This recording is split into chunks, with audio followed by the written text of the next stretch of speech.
You can hear me. Okay, hopefully now you can all hear me. Can I get a thumbs up or a comment saying okay? Perfect. Okay, let's start that again. Hi, everyone. Thank you so much. Thank you. Thanks, Judith. Thank you so much for your patience. Our guest lecturer, Ian Morris, he's in Darwin at the moment, doing some school camps, and he's got a few pigeons and things, wild North Queensland pigeons flying around him, and having some camera problems. So hopefully he'll be with us shortly. But anyway, let's get started. All part of the adventure. My name's Gabby and I am the sales executive here at Coral Expeditions based in Cairns. So we're going to have Ian joining us hopefully shortly, and I'll introduce him once he's all on board.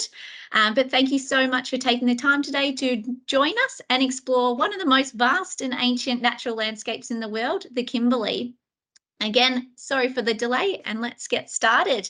We will have some question and answer section at the end. So if you do have any questions, you can either type them in the chat section now, or you can wait. There'll be an opportunity at the end as well.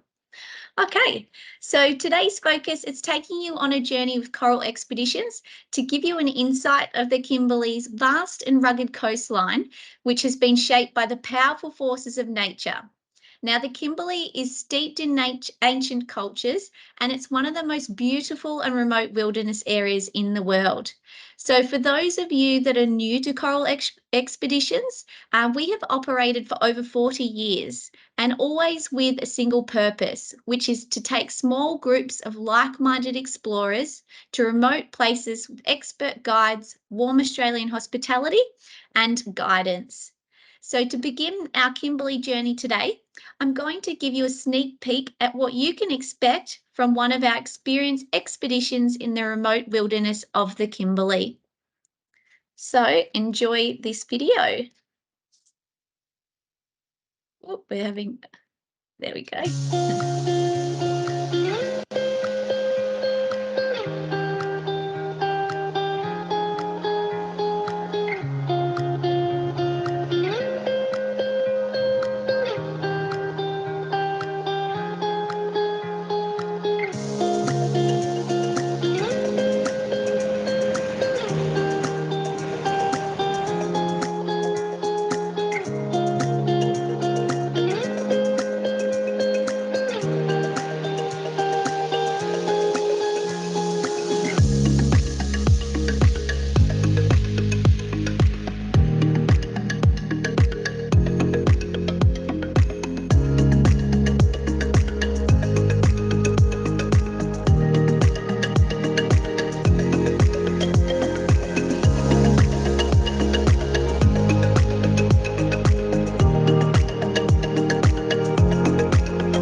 Wow. And this is just 2 minutes of what you can experience on a 10-night Kimberley cruise.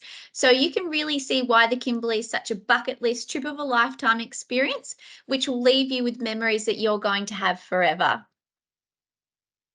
So in the 90s, Coral Expeditions, we completed our first Kimberley voyage as the first ever expedition cruise operator to explore the region.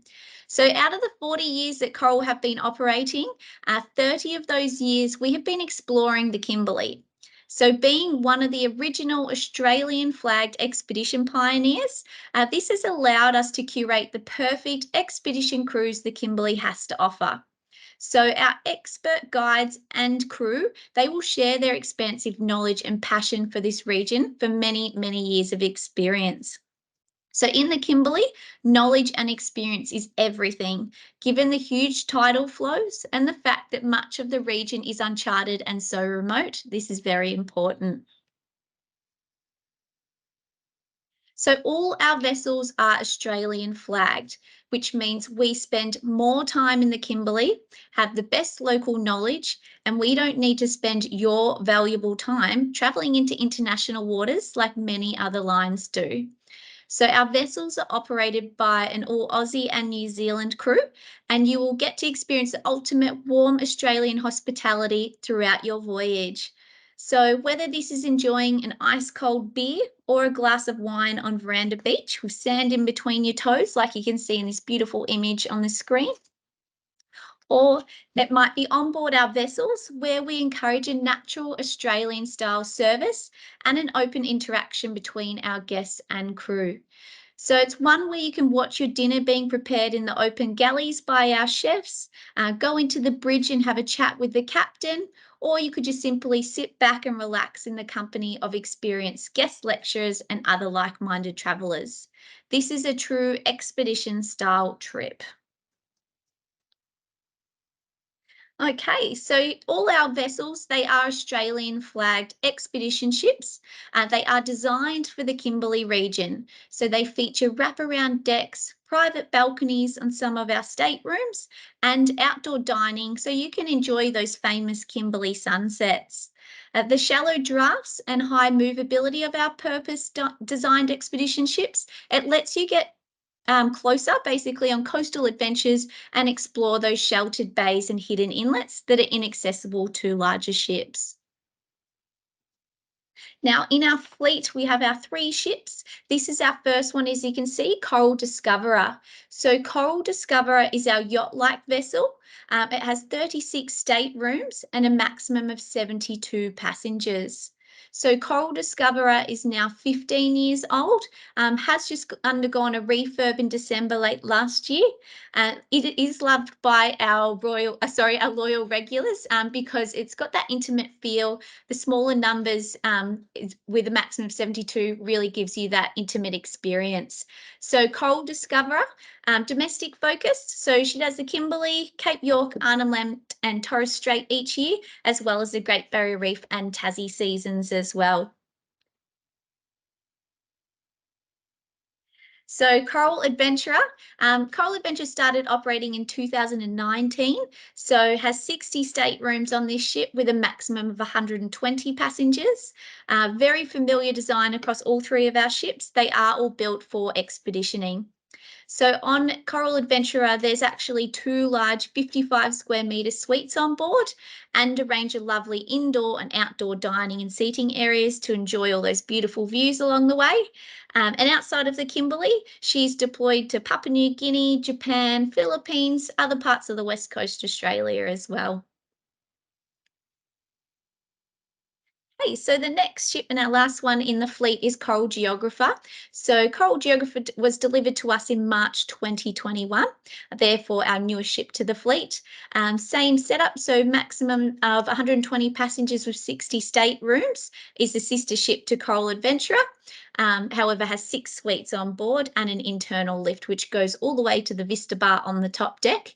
And one not in the Kimberley, she does trips to the small islands of the Indian Ocean, other parts of the Western Australia coast, South Australia, and our New Zealand and newly sub-Antarctic voyage as well.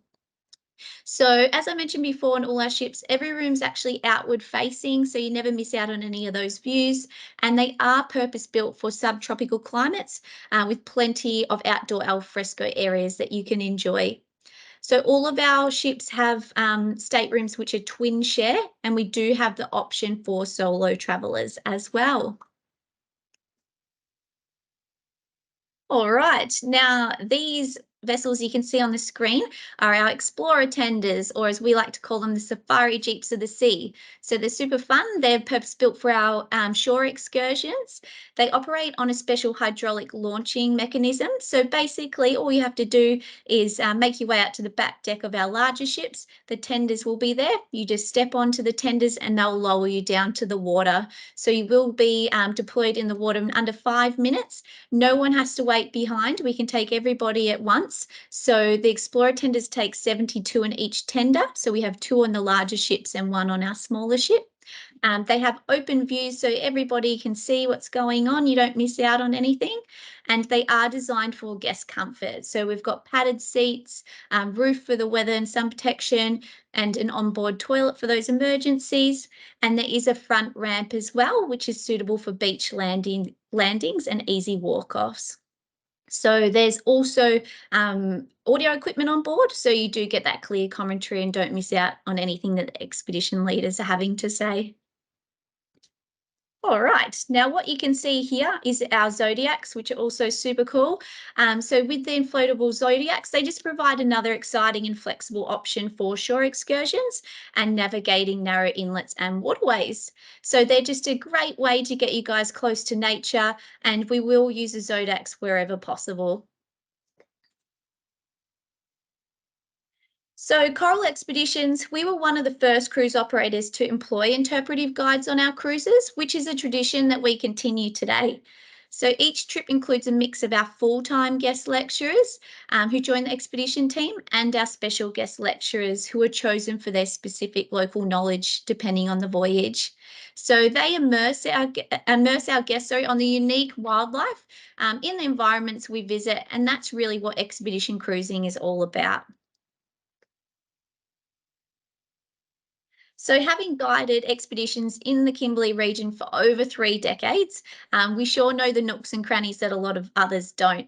So our expedition team, they provide you with the local expertise, strong understanding of the unique landscapes, the flora and fauna, and Indigenous cultures of the region. So our passionate expedition leaders, they're on board and they take our guests, they take you on every excursion. We don't hand over to land-based tour companies. We focus on more time ashore, so 2 excursions daily wherever possible.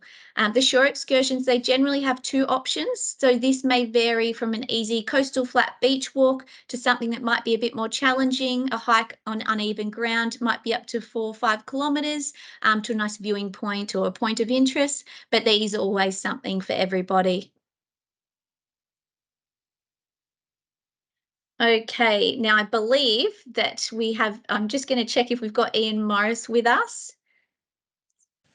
Yes, can Yeah, you, great. That's you okay, got Ian. me I'm there? going to, That's good. yeah, yay, we've Hi, got you. everyone. Hi, Ian. I'm glad you could make it. I'll introduce you very shortly. I just want to make sure that we had you there. Welcome. Thank you. All right, so we know Ian's there, which is fantastic. But before I hand you over to Ian, I'm just going to give you a quick video and an insight from one of our expedition leaders, Jamie Anderson. So Jamie Anderson has been with Coral Expeditions for over 20 years. So he's a true Kimberley pioneer.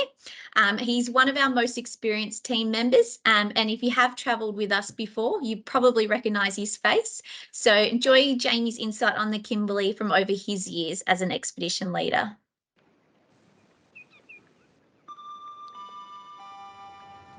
Good afternoon, ladies and gentlemen. This is Jamie, your expedition leader, giving you the final call. You'll need hat, sunscreen, water, as it will be warm. Optional footwear, folks. Thank you. I'm James Anderson, mostly called Jamie, and I've been in this role for around 17 years with the company. Back in 2002, I was teaching, and I was asked by a friend of mine if I was interested in doing a job. I was fed up with teaching, and so I said, I'll give it a go. He put me on the Kimberley run for the first time. People travelling the Kimberley will see a massive diversification of not only animals and plants, but also the rock systems. Geology is huge in the Kimberley due to its age.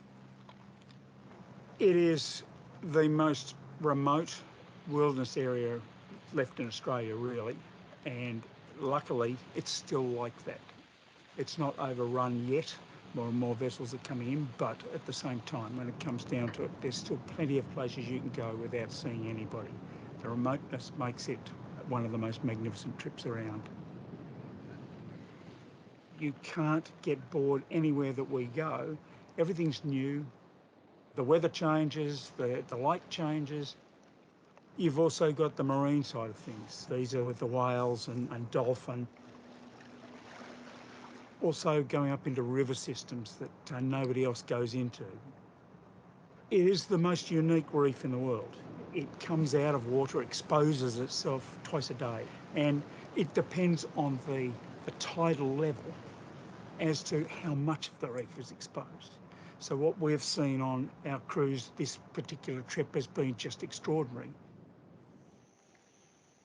The Indigenous populations, there are three different groups that we go through. We go through the Wunibal Gambera people, we go through the Warra country, and we go through the Bardi country. They departed basically in 1942.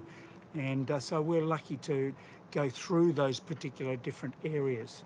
And it's nice if we can see them along the way.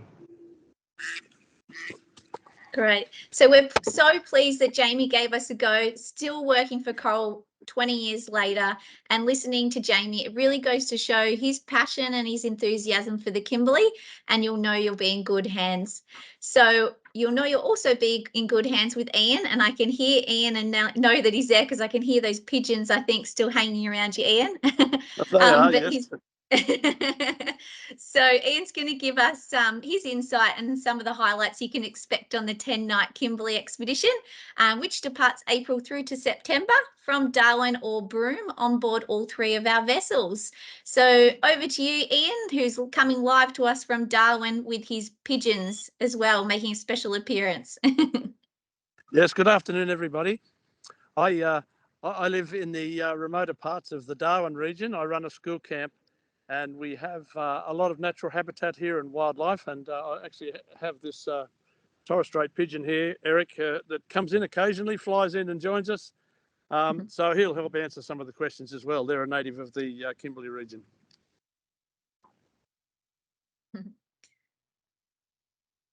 Right. There anything you especially like to discuss, or I'll tell you a little bit about my personal experience. That's all right. You might not be able to see this screen, Ian, but if you want to kick off maybe with King George Falls. Okay, I'll talk to what's on screen, my word. So this is when we're heading from Darwin to Broome, we cross the Sir Joseph Bonaparte Gulf, which is a big shallow sea, a bit like the Gulf of Carpentaria. And the first part of the Kimberley we come to is this magnificent river valley that is cut by a large amount of fresh water way back into the Kimberley Plateau itself. So we sail up this amazing gorge, and when we finally get up about 12 kilometres up this gorge, we see the King George Falls, which is actually a double set of falls, beautiful set of falls that enthralls everybody. Perfect. There we go. So there's Jamie, who was talking to you a few minutes ago, explaining some of the Indigenous art, the rock art that we get around that northeastern part of the Kimberley. Some of that art in the galleries there is some of the oldest human history records on planet Earth. It's amazingly old. All you're seeing there behind Jamie are stains on the rock made from the iron that was in the original ochres. So we think it's well beyond 20,000 years old, that era of artists. So you're sort of looking right back into human history when you go into some of these beautiful places.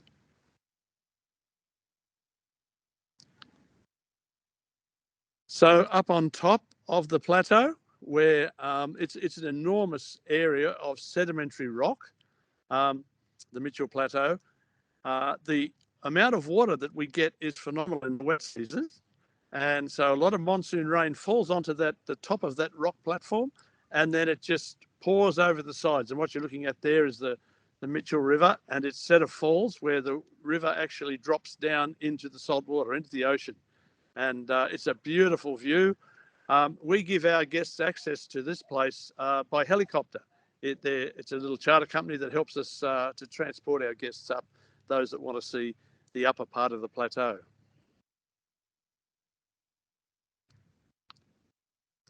Now, once the water comes over, it brings with it a lot of silt, which is very rich nutrient, and that silt accumulates in the river valleys around the edge of the plateau, and so you get large mangrove forests like the one we're looking at here with our two explorers going up.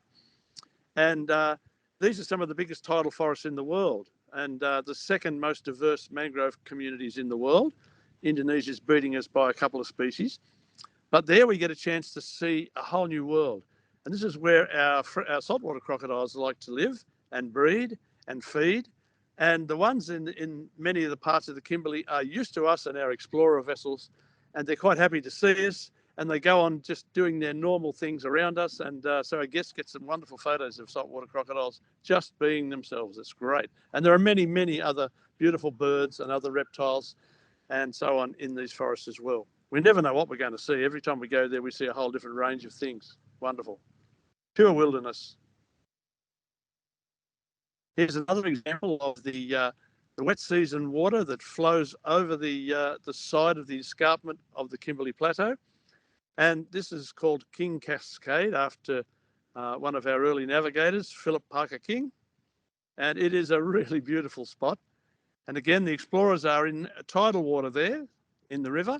But that's fresh water that's flowing over from the top of the plateau itself. Another beautiful icon of the Kimberley, King Cascade.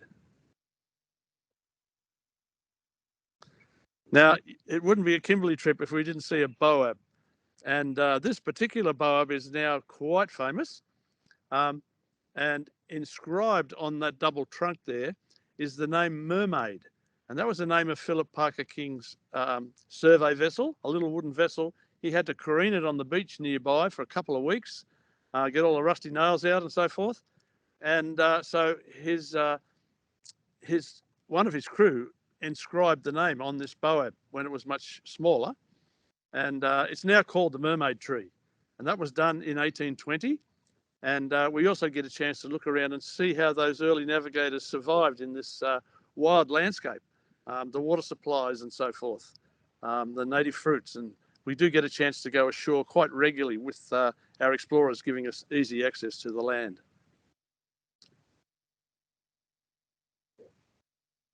And then just offshore, we've got another range of amazing features. This is the biggest offshore feature that we visit. It's called Montgomery Reef after the surgeon on Philip Parker King's vessel. And it's an amazing platform of coral that is about mid-tide level. So at high tide, it's covered by salt water. And at low tide, there's over 400 square kilometres of coral exposed on this massive Montgomery Reef. So we're able to get our explorers up some of the beautiful rivers that are formed from the drainage system. And again, see lots and lots of special animals that you wouldn't see any other way. So we really look forward to visiting places like Montgomery Reef.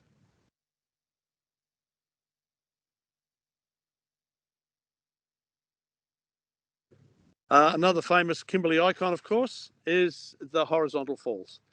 And here you can see one of our Zodiacs taking some guests up this amazing channel between it's a break in a mountain range actually, and the tide surges through. Massive tides at this point, second largest in the world. So for 6.5 hours, the tide is raging through one way, and then it stops, and it rages back through the other way. And we get a chance to take the Zodiacs through and really feel the power of the ocean, of these massive tides against the old ancient sandstone walls. And the Kimberley has so many amazing geological features. You almost get brain damage trying to work out how on earth they came about. What you're looking at there is a place we now call Nares Point, after a Navy navigator who first discovered this to the modern world. But it was originally a horizontal sedimentary rock sandstone feature, which has been heated up and then twisted and buckled and pushed right over the top. And this is what we see throughout the Kimberley coastline, is these amazing pressures that came from the earth way, way long ago in the earth's history, and created this really pretty and unique landscape. Another place we visit are the Lassipede Islands. named after a famous Frenchman and a zoologist. And there on the Lassipedes, we can see many species of our Kimberley seabirds breeding. It's an ideal place. It's well offshore, so most of the predators of seabirds are not there. So it's a nice safe place if you're a seabird. We see something like over a dozen species of seabirds breeding on this set of islands. The ones you can see there are brown boobies in the gannet family. And each time we go there, there's a different set of birds with a different set of eggs and chicks. And it's a bit like the Galapagos. They're very friendly. They let you get right up close. So we're able to take good photos and have a good look at the birds that use the Galapagos. The Galapagos? The Lassipedes. Like the Galapagos. So in terms of wildlife, it's ideal. You just get a chance to see so many unique things. We're in a place that's undisturbed, so the animals, it's not as though the animals have been disturbed by the human race, so they're pretty friendly. Plus the fact that we go there regularly on our expeditions, so they're used to us.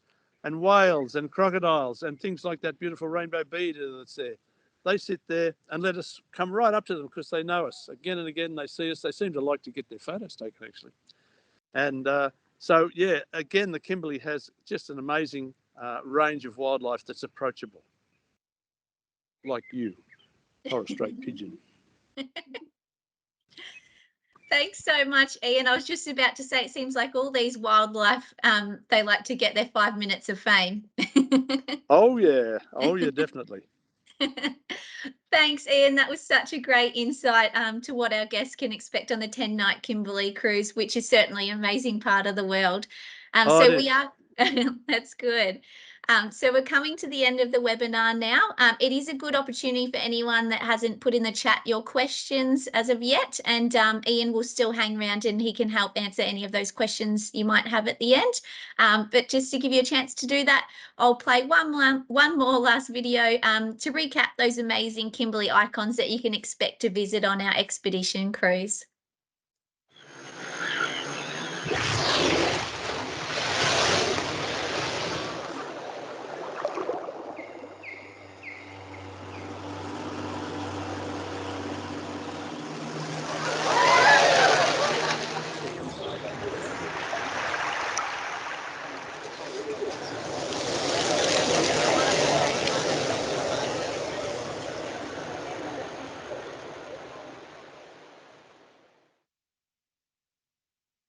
Right, so while we've still got you, Ian, I'll start off with some questions that are more relevant to you.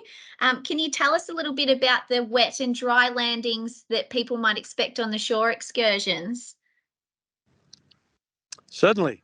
Well, the advantage of our Explorer craft is that they drop the front gate right down on the beach. So the shallow draft, they can go right up to a beach or a rock shelf or whatever, and take 60 guests with comfort, and you just step off.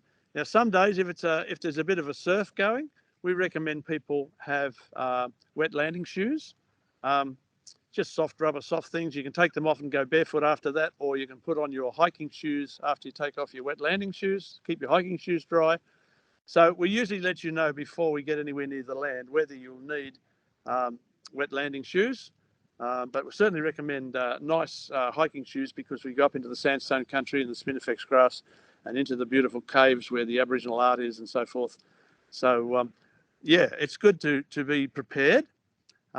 And wet landings, sometimes we do wet landings, sometimes we don't have to, but we'll let you know. Great. And in your personal preference, do you think there's any difference between departing from Broome or Darwin? Not really. It's great both ways, and you get to see everything either way. And there's some pretty, you start and finish with some pretty spectacular views. If you're coming from Broome, you start at the Lassipede Islands where those seabirds were. And if you're coming from Darwin, you start in the beautiful, stunning King George Gorge and King George Falls in the Kalama Bay. So it really doesn't, to my way of thinking, it doesn't matter. Either way is good. Yeah, they're both great options. And what about the different seasons that people can expect in the Kimberley? When will they see whales or visit waterfalls, things like that?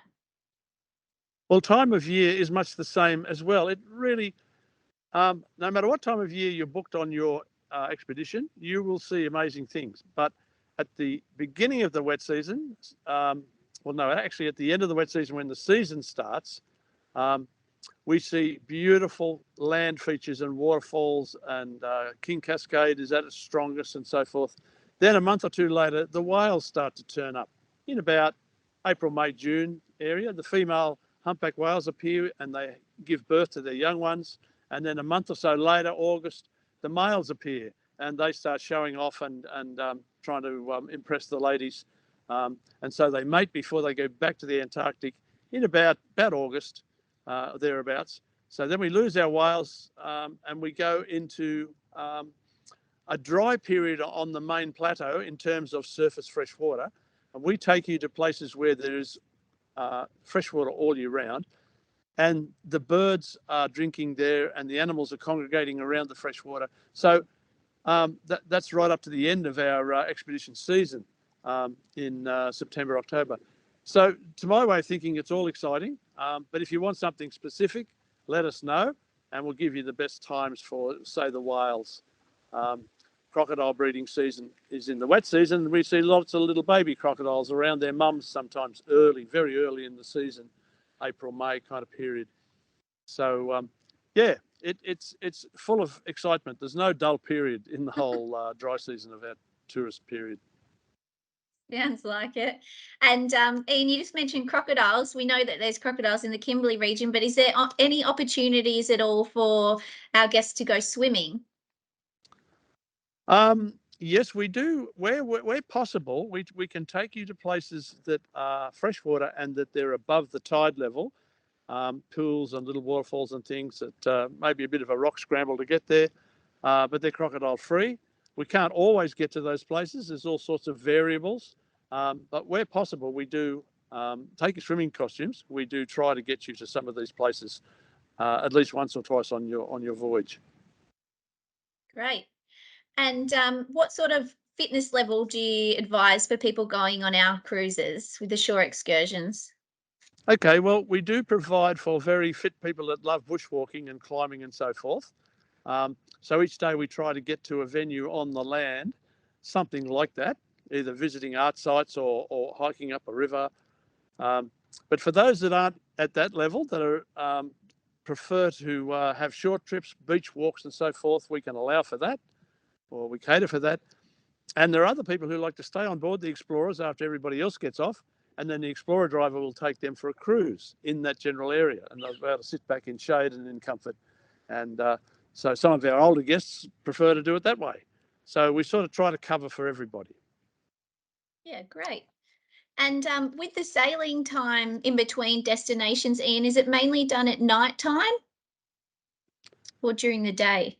Well, they do try to relocate from one venue to another at night, but we do that where we've got large areas of ocean to cover. But if we're doing a very particularly attractive, pretty voyage, they would try to do that in the daytime. So around the middle of the day, relocate from one venue to another, so that you can see the beautiful coastline and the geology and all that sort of thing.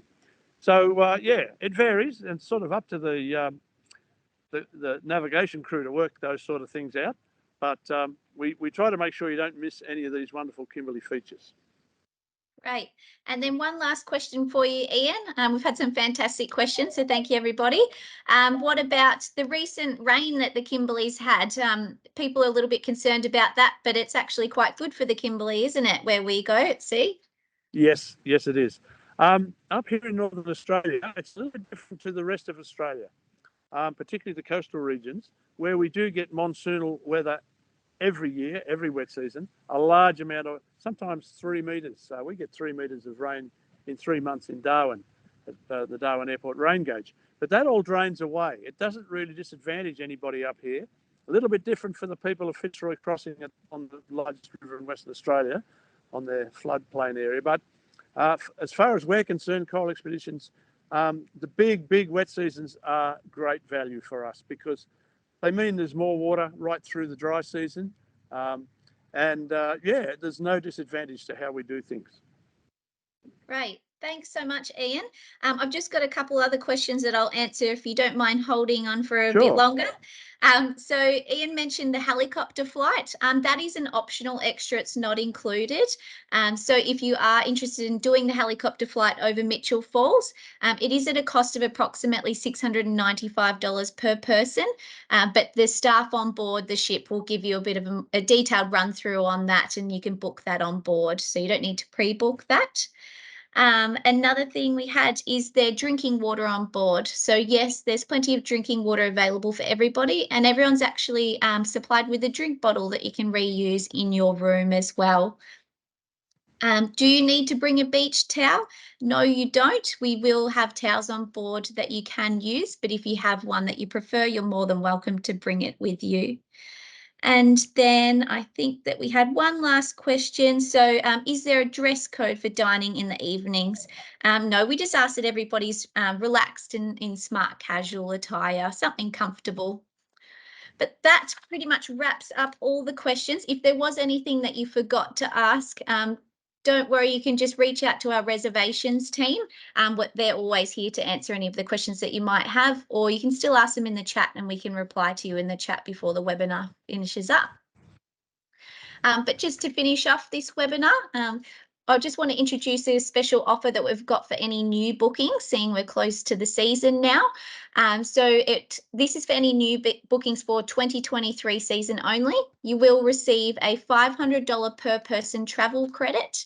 And then you will also receive complimentary 4 gigs of Wi-Fi and complimentary deposit protection. So deposit protection is usually $110 per person. This just allows you to book confidently and transfer your deposit payment towards any future Coral Expeditions trip in the event that you're unable to travel on the cruise you originally booked for. So as I mentioned, you must make a new Kimberley booking for the 2023 season, and this must be done by the 30th of June. So if you did want to take up this offer, you can see our reservations contact details on the screen, the email address, or you can phone us as well. However, if you've got a preferred travel agency, they could definitely take up this offer as well. So contact your preferred travel agent, and if they've got any questions, they can just call us, but you can definitely get the offer through them as well. But that pretty much wraps it up. So thanks everyone for watching, and thanks again for your patience at the beginning, but I think it was worth it, seeing we got a special extra guest speaker with us today, and he's making a real, yeah, a real presence now. That's great. So for everyone that's watched today, we are recording this webinar. We will send a recording out to you if you want to share it with anyone that couldn't make it today. But otherwise, if they did want to tune in next week, we have another Kimberley one, which is currently our last Kimberley webinar, Thursday the 30th, and that will be at 9:30. That is Queensland time. Okay, 9:30, and we'll have a special guest speaker, Michael Holmes, and he'll have to up his game and have some wildlife join as well after this, Ian, I think. But thank you so much, Ian. That was fantastic, and it really makes me excited to go to the Kimberley, hopefully. And I'm sure everybody else watching is ready to start packing their bags and get on board. Thanks, everybody. Thanks everybody. Ian.